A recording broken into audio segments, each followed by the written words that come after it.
Well, new Twitter CEO Elon Musk is demanding his staff commit to, quote, long hours or leave. In an email sent yesterday, he told staff that they had 2 days to make a decision or they will be let go with 3 months of severance pay. Now, the company has already laid off a large amount of staff.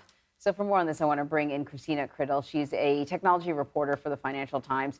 So I read this morning, Christina, and I was like, wait a minute. Didn't you just lay off a bunch of people and then have to beg a bunch of people to come back? And now you're threatening to fire a bunch of people. They can't figure out in 48 hours whether they want to work horrible hours for you. What is Elon Musk trying to accomplish with this latest ultimatum? I mean, I can't even imagine what his motives are. Yes, over half of Twitter staff were laid off. More staff have been fired since then. I've spoken to people who've said that there was employees expressing dissent either on Twitter or internally on things like Slack. Those people have been fired, according to my sources. And then, yes, everybody woke up to this email which said, unless you're willing to work really hard, really intense, and have extremely hardcore sort of working culture, then you can leave the organization with 3 months severance pay. There's like a little tick box. Employees are asked to tick and like click on a link to confirm that they want to stay at the company to make the new Twitter 2.0. And they have to do that by 5 p.m. on Thursday Eastern time.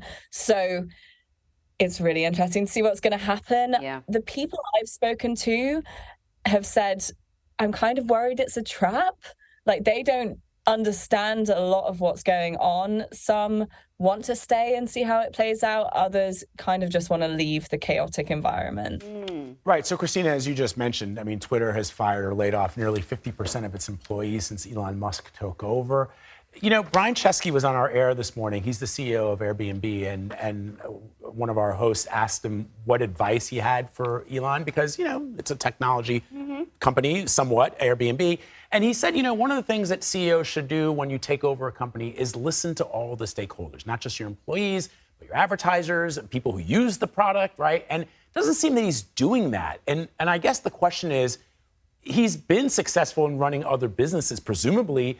He knows how to do that, and he's had a record of doing that. I'm presuming that he's used similar tactics, and it works out when you're selling a car or when you're creating an underground way to circumvent traffic or whatever he's doing with the Boring Company. Right, but maybe not with social media. It feels like what he's doing is listening more to stans on Twitter who are encouraging him to belittle people, to troll people.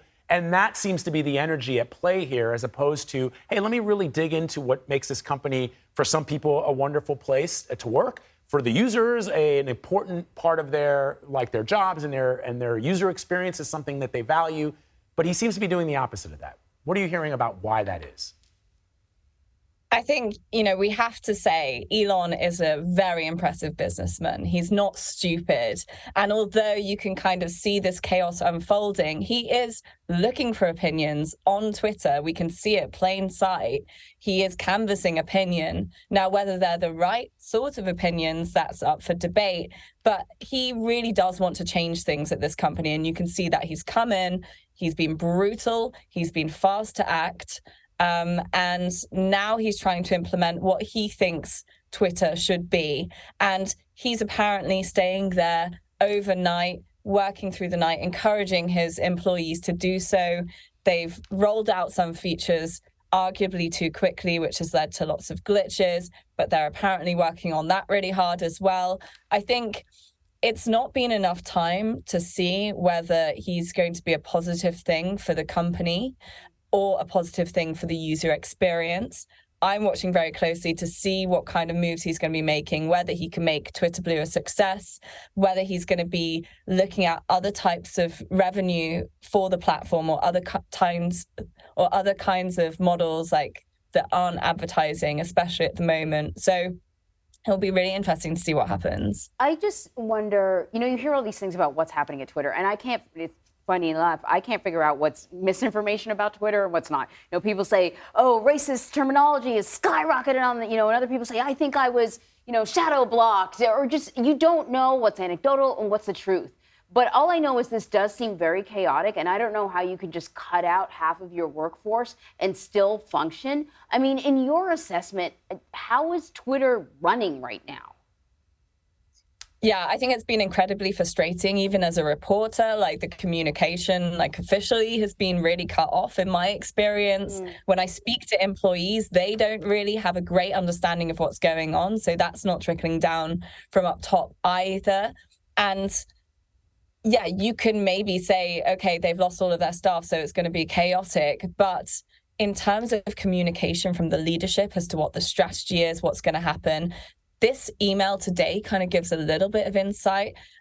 Musk has said that engineers and engineering is going to be prized above all else, although design and product will still be important. He's focusing on it as a software and servers company, is what he's saying. Now, that's very different to, you know, describing it as a social network or a public town hall, as Twitter's often called.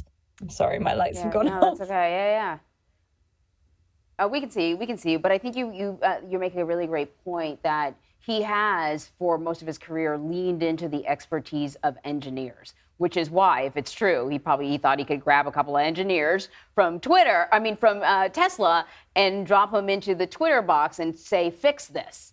But social media platforms are completely different, and you know, the product that you're selling is the user, right? Like, and so you need a variety of users to make the product valuable. But if no one wants to go there, you're only going to get, you know, right, people like the people who Elon Musk is responding to. And one other point, Christina, I don't know what you make of this in covering business at the FT, but look, it's never okay to criticize using company resources. In other words, emails and Slack and company phones. I've worked at companies before where people have gotten fired for that when you are saying nasty things about your boss, right?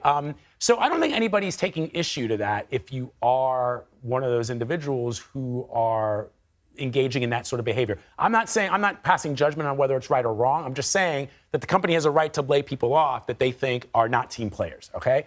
But it does strike me, is it strange that he's asking people to go through, actively seek out in internal chats on Slack or on email where people are criticizing him, or even it's been reported people who are commenting on other people who've been let go and then terminating those people simply for saying that. And let's remember, this is a guy who talks about free speech as being the end-all, be-all that he wants to see on Twitter.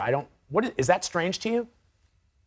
Yeah, I think that's really core at this, is like, he has been this free speech defender. And yet when people are expressing their opinion or expressing concerns, they are potentially seeing these repercussions. Now, I'm only hearing this from my sources, and they've interpreted it as they're locked out of their systems, they're locked out of their email, they've been fired. In the UK, a lot of these people haven't even received formal notice yet, because there needs to be a certain notice period. So it's all up in the air. I think another point on that is, at the core of Twitter's policies and its policies for employees is the ability to express yourself freely, actually. And it's not like a lot of companies where, you know, if you do disparage your employer, you'll get sacked.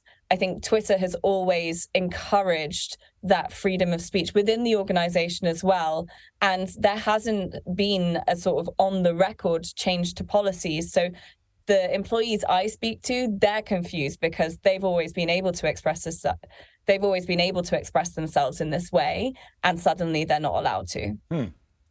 Man, Christina Criddle, great talking to you. Thank you.